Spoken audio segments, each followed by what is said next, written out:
কর্মসূচি রয়েছে। কর্মসূচিতে আমাদের রয়েছে মানববন্ধন, পদযাত্রা। আমরা জানি যে বিভিন্ন মহল আমাদের এই পদযাত্রা এবং কর্মসূচিকে নস্যাৎ করতে যায়, বিভিন্ন বিষয়ে ফেসবুকে লেখালেখি করতেছে।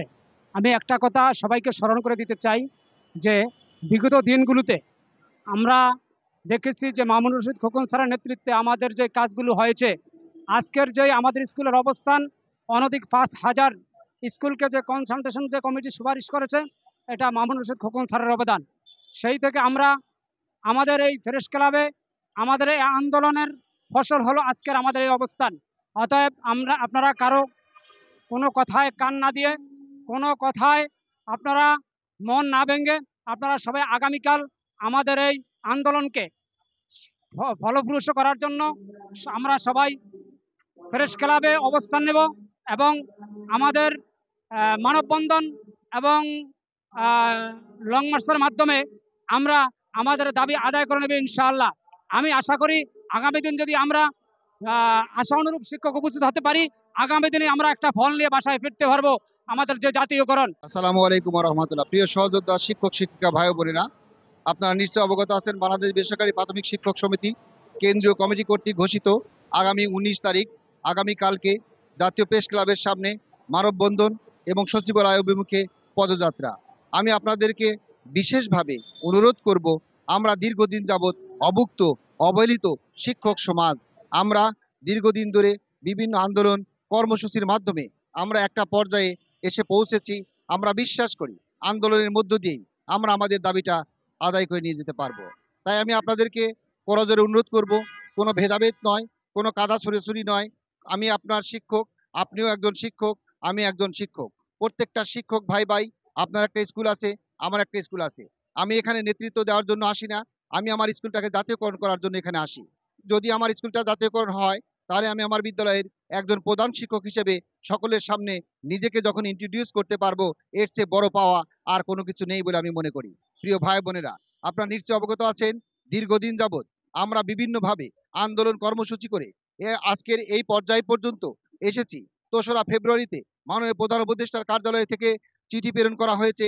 কনসালটেশন কমিটির গত ২৮শে ফেব্রুয়ারি একটা সুপারিশ প্রেরণ করা হয়েছে। সেই সুপারিশটা পর্যন্ত আপনারা যদি একজন শিক্ষক হিসেবে আপনার নিজের বিবেককে প্রশ্ন করেন যে বিভিন্ন সময়ের আন্দোলনের ফল, অবশ্যই এই ফলগুলো আমরা অর্জন করতে পেরেছি।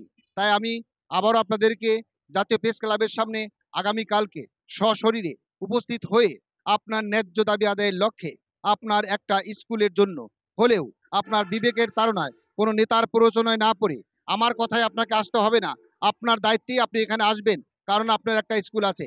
আমি বিশ্বাস করি সারা বাংলাদেশের প্রত্যেকটা স্কুল থেকে একজন করে শিক্ষক এখানে উপস্থিত হলে সারা বাংলাদেশের প্রায় 2 থেকে 3,000 শিক্ষক এখানে উপস্থিত করা সম্ভব। এবং আমি বিশ্বাস করি আগামীকালকে, বিগত দিনগুলোতে আমি উদাত্তভাবে বলতে পারি আপনাদের, বিগত দিনগুলোতে যে আন্দোলন কর্মসূচি আমরা করেছিলাম, আগামীকালকের 19 তারিখের কর্মসূচিতে শিক্ষক উপস্থিতি তার চেয়ে বেশি হবে বলে আমি বিশ্বাস করি।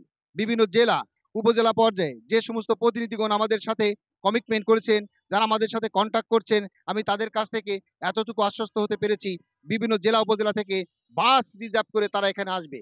তাই আমি আপনাকে বলবো, ভাই, আপনি আপনার বিবেককে নাড়া দিন, আপনার বিবেককে জাগ্রত করুন, কারোর কথায় প্ররোচনায় না শিকার হয়ে। আমি আপনাদেরকে উদাত্ত আহ্বান করব, আগামীকালকে জাতীয় প্রেস ক্লাবের সামনে উপস্থিত হয়ে আপনার দাবি আদায়ের পথ সুগম করুন। ধন্যবাদ। আসসালামু আলাইকুম ওয়া রাহমাতুল্লাহ। আমি মোহাম্মদ ফিরোজউদ্দিন, হযরত শাহজালাল বেসরকারি প্রাথমিক বিদ্যালয় প্রধান শিক্ষক, ওসমানীনগর উপজেলা, জেলা সিলেট এবং কেন্দ্রীয় কমিটির মহাসচিব হিসেবে দায়িত্ব পালন করছি। ধন্যবাদ। বলবো বিসমিল্লাহির রহমানির রহিম। আমরা বাংলাদেশ বেসরকারি শিক্ষক সমিতির উদ্যোগে যে আন্দোলন আমরা করেছি, এই আন্দোলনের মাধ্যমে আমাদের প্রতি যে জুলুম করা হয়েছিল, আমাদের প্রতি যে অন্যায় করে অন্যায়ভাবে আমলাদের ষড়যন্ত্রে আমাদের এই বিদ্যালয়গুলো আর কোনো বিদ্যালয় হবে না, এরকম একটা আকরাম সাহেব, সচিব সাহেব চিঠি করেছিল। সেই চিঠিটি আমাদের আন্দোলনের মাধ্যমে বাতিল করে দিয়েছেন, দিয়ে আমাদেরকে একটা আশার আলো জাগিয়ে দিয়েছেন। এই জন্য আমরা আগামী গত পরশুদিন আমরা নীলফামারী জেলায় মিটিং করেছি। আমাদের প্রতিটা উপজেলা থেকে ওখানে বাস ভর্তি করে আমাদের শিক্ষকরা আসবে এখানকার আগামীকালকের প্রোগ্রামটা সাকসেস করার জন্য। আমরা এই প্রোগ্রামের সাকসেস করার জন্য যে ওখানে যে আমরা আলোচনা করেছি যাতে ব্যাপক ব্যাপক শিক্ষক আসে, সেই আলোচনা আমরা করেছি। এবং আমি মাননীয় প্রধান উপদেষ্টাকে ধন্যবাদ জানাবো যে উনি কনসালটেশন কমিটি যে 5,000 স্কুল অনুমোদন দিয়েছে না, এটার জন্য উনি 9 সদস্যের একটা কমিটি গঠন করে দিয়েছিল এবং 5,000 স্কুলকে আমাদের জাতীয়করণ করার জন্য একটা সুপারিশ করে দিয়েছে।